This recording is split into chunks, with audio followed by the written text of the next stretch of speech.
Welcome back to the channel, everybody. It's EricRayweather back here with the latest Madden 22 update. As most of you know, about once a month we get a big title update, and we may get a second smaller update during that month as well, but today we're going over the official big November title update for Madden 22.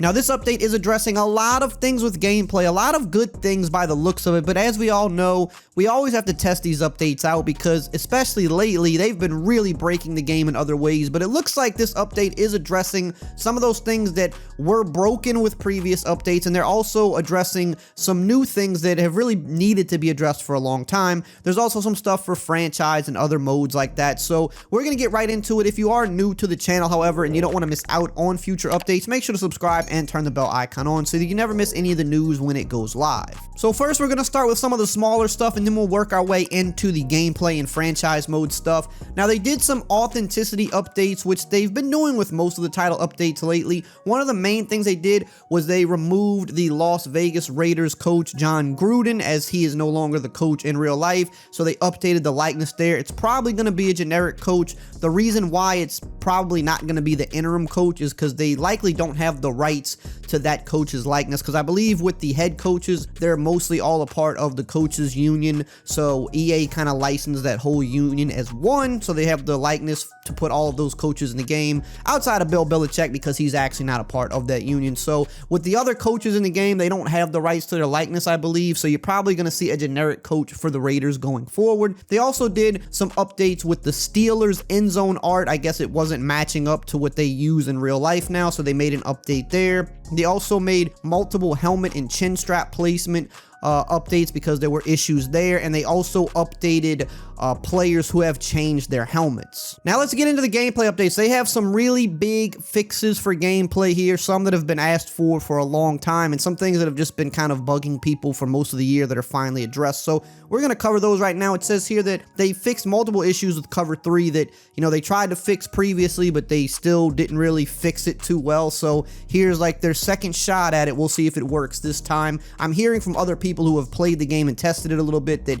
it does seem to be working better. So it says here they fixed an issue in Cover 3 with the outside deep third corner, leaving fade routes wide open to instead cover a corner route. They also fixed an issue causing cornerbacks playing outside deep third while aligned in press to turn incorrectly after bailing deep, allowing deep routes to get behind them. They also fixed an issue with Cover 3 to fail in covering a hot routed streak from the slot out on the play gun bunch vertical. So these are all things that you saw Cover 3 having problems with against gun bunch. If you pressed, you would have certain routes that could run past the deep thirds. If you ran Cover 3 in general, there were certain plays where if you had a corner route, it would just leave a fade wide open, like the play Clear Out SE in the Seattle gun bunch. We've covered it on the channel when we were showing how broken Cover 3 was. After the last patch, it would just leave the fade wide open. So I'm guessing all of that stuff is now fixed. They also fixed an issue with outside deep quarter cornerbacks using match coverage with the receiver on the opposite side of the field. So sometimes the deep quarter zones that do match up on plays, sometimes they would match up to the wrong guy on the field, and obviously that's not good. They added logic to improve cloud zone defenders inside the red zone, giving them more awareness of the boundaries. That's also something that needed to be fixed. Cloud zones in the red zone just kind of played kind of wonky. So I mean, that's actually a little bit of help to the defense, which we know this game, the defense has been pretty bad all year, and that was a big issue.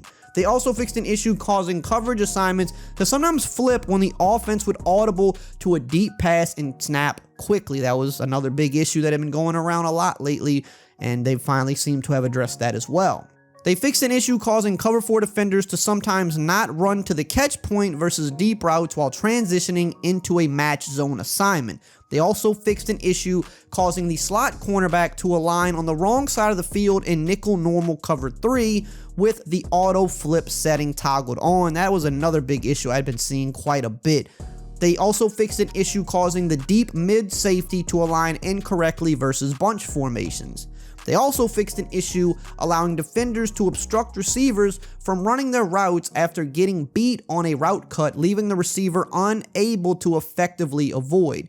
And they also added logic to teammate avoidance to help defensive backs avoid running into each other for extended period of times, taking them out of the play.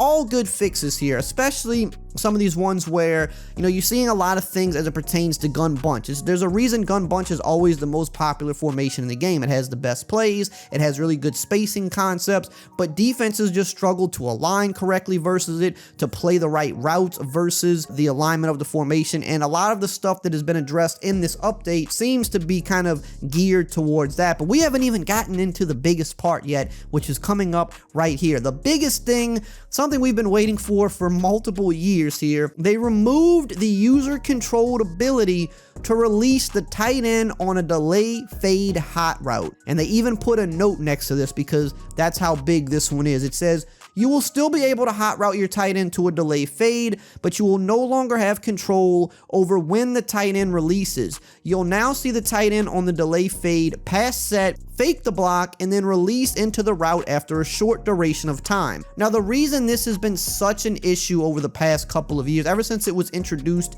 to the game, is because for some reason the defense just struggles to defend the delay fade when the offense had the power to release it at any time. Now, in theory, this was a great addition to the game. People loved it when they first added it, when they first heard about it. People then started to hate it once they realized there's really not much you can do to stop these if you kind of just time the release perfectly, because the AI on defense just does not recognize the delay fade. If you're running any type of zone, you can just wait for the zones to back up far enough and then release the delay fade, and he has so much room underneath to work. But even if you man up the delay fade, half the time the man defender just does not really defend them. On the old gen consoles, a lot of times this guy would become a blitzer or would turn into a spy. On the new gen consoles, he would man up on the delay fade, but would still just kind of let it run past him a lot of times, or not really defend it when the ball was thrown. So the main issue with delay fades is that you were able to release them whenever you wanted. So you can kind of wait for the play to break down, release them at the perfect time, and it was very, very hard to defend. So now they're kind of on an auto release. You can still use delay fades, but you don't have control over when they release into the play, which should in theory make them a lot less overpowered. Here's another big one they removed from the game. They fixed an issue allowing user-controlled defenders to get an unnatural speed boost at the snap while holding a combination of buttons. Now, I believe this was just a next-gen only issue, but I never really posted about it on the channel because it was just super glitchy. It was never something that I really wanted to promote, but a lot of people over the past month started using this, where you could take your user defender, if you held a certain combination of buttons, they would get this crazy speed boost at the snap of the ball. So it would allow you to kind of move around a little bit faster with your user than normal, and you can kind of bait an interception because you could run kind of in a loop, but you were running at super speed. Like you were running as if you had like 200 speed. It was just crazy. But people were also starting to use this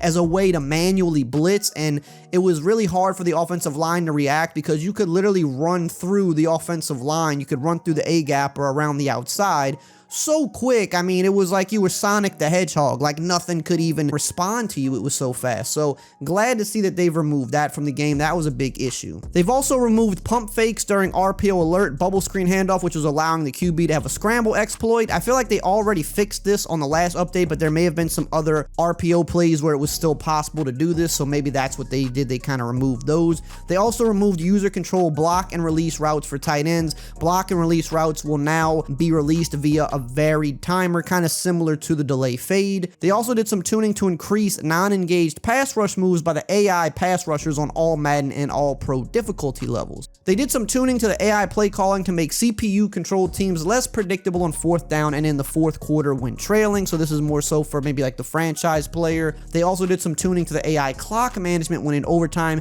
to prevent CPU controlled teams from letting the clock run out and use their timeouts more strategically. They did some tuning to catch knockouts to reduce the late knockouts and drops on contact. I mean, that's something that's been in the game, I feel like, for years. A guy barely touches you when you drop the ball, so maybe we'll see less of that. As far as franchise mode goes, they did some updates here. They fixed an issue where coaches were shown as being hired by multiple teams in the staff move screen. They fixed a rare issue where an infinite load would trigger after playing a franchise game. They fixed a rare crash issue when re-entering the staff screen after simulating to the next season, fixed an issue in scouting where free agent scouts were already assigned to a region. They also fixed the never reach 4th down goal that was being awarded incorrectly. They fixed a weekly strategy bug where occasionally teams would rank 33rd in a specific stat, and they did an update to the pre-game stat banner to show the correct team stats during the season. And that's basically it for this update. That's all the important stuff you need to know. Make sure to subscribe if you're new. Check out some of these other videos right here on the screen, and I will see you guys next time.